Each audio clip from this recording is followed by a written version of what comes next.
What's good, YouTube? In this video, we're going to be talking about how to honestly improve for ranked arenas. Now, I think it was about a week ago, I made a video talking about how to honestly rank up in ranked arenas. And this is going to be very similar to that video, but there is a difference between improving and getting better at arenas or Apex in general compared to ranking up in arenas. So in this video, we're going to be talking about how to honestly improve at ranked arenas. Now, the first thing that we're going to talk about, and I kind of wish that I made this video earlier or like a week or two ago, to be honest with you. The first thing that I want to say is you want to play pubs. Now, I was honestly going to add on play control as well, but control is actually out of the game. I don't know why they did that. Control is honestly the best way to improve at the game. Very fast paced. It was a lot of action, a lot of shooting.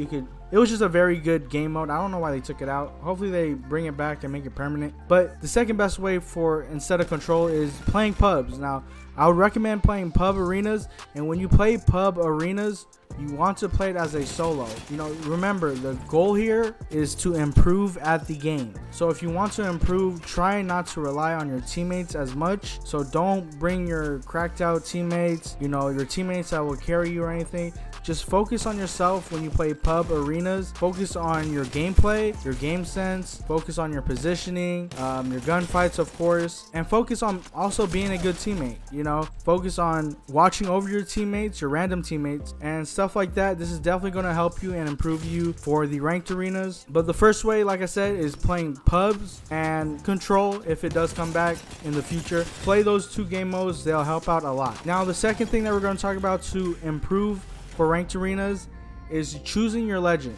When it comes to improving, you can choose any legend you want. Choose the legend that you're most comfortable with and stick to that legend. Learn the different strategies that you can with that legend. Every legend is capable to being a top tier legend. So whichever legend you feel most comfortable with, play that legend. Some legends that are considered the best legends, if you're not comfortable playing as that legend, then don't play that legend. For instance, in the background, the gameplay, you see me playing Bangalore. Bangalore is the legend I probably feel most comfortable with her smokes and playing around that. So I have different strategies on playing as Bangalore based off her smokes and her ultimate. But I used to play Pathfinder, right? Pathfinder was my main character. He's who I have the most kills with in arenas. I don't feel as comfortable with him as I do with Bangalore now, so I stopped playing Pathfinder and I went to Bangalore, and it's helped me and improved me a lot when it comes to arenas. So that's what I'm talking about. In other cases too, Lifeline is a top 3 legend in the game for arenas, but I don't feel comfortable playing Lifeline, so I'm not gonna play Lifeline.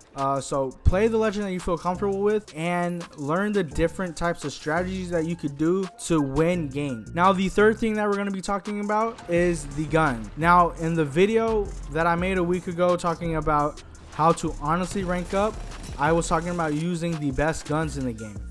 Now, this is going to be different in this video because when you want to improve, you don't want to use the OP or cheese guns, because yes, they can give you, a lot of wins, a lot of kills, but those guns will eventually get vaulted, nerfed, or something will change about them to where they won't become the meta guns or the most OP guns. So you want to use, guns that are going to be viable for a while, for a long time. These are guns like the R301, the Flatline, and a lot of these guns that pretty average and have the possibility to get buffed next season or in upcoming seasons. And these are guns like a lot of these submachine guns. None of these submachine guns are really OP.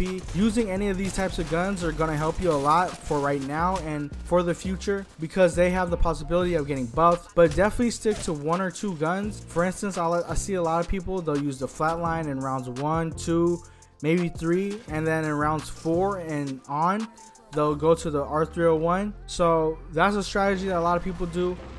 That's what I highly suggest. Stick to 1 or 2 guns. You're going to learn its recoil. You're going to learn how to play around that gun. It's just going to help you out in the long run. Now, the fourth thing that I want to talk about, and it's very important, and I don't really see a lot of people talk about this, but you want to learn from your mistakes and losses. Take all that energy that, when you lose, instead of complaining about the game or that round or whatever happened in that round, put that energy into trying to think or trying to focus on how to improve, right? So learn from your mistakes and losses. If you have to record yourself playing the game, then that's going to help out a lot. or maybe even clip something where you died or you lost and you know you want to try to improve on that area. A lot of times you see a lot of people, they always complain or blame something other than themselves when it comes to losing or dying in that round. And I'm saying, if you can take that energy and just put it into, you know, trying to fix the problem or trying to, you know, improve and get better for the next round or the next game, that's going to help out a lot.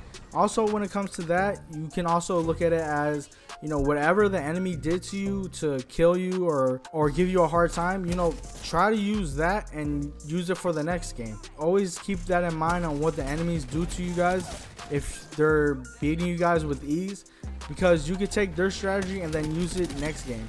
Now, the last thing that I want to talk about when it comes to how to honestly improve at ranked arenas is 100% watching YouTube videos or watching streams. Now, of course, I'm going to say watching YouTube videos because this is what this channel is for. The real reason for watching YouTube videos or watching streams is because you get to see different examples on how people play the game, right? When you're seeing videos and streams on, you know, people playing the game, you could get a different perspective on how they play, and maybe you can take their ideas, incorporate it into your game.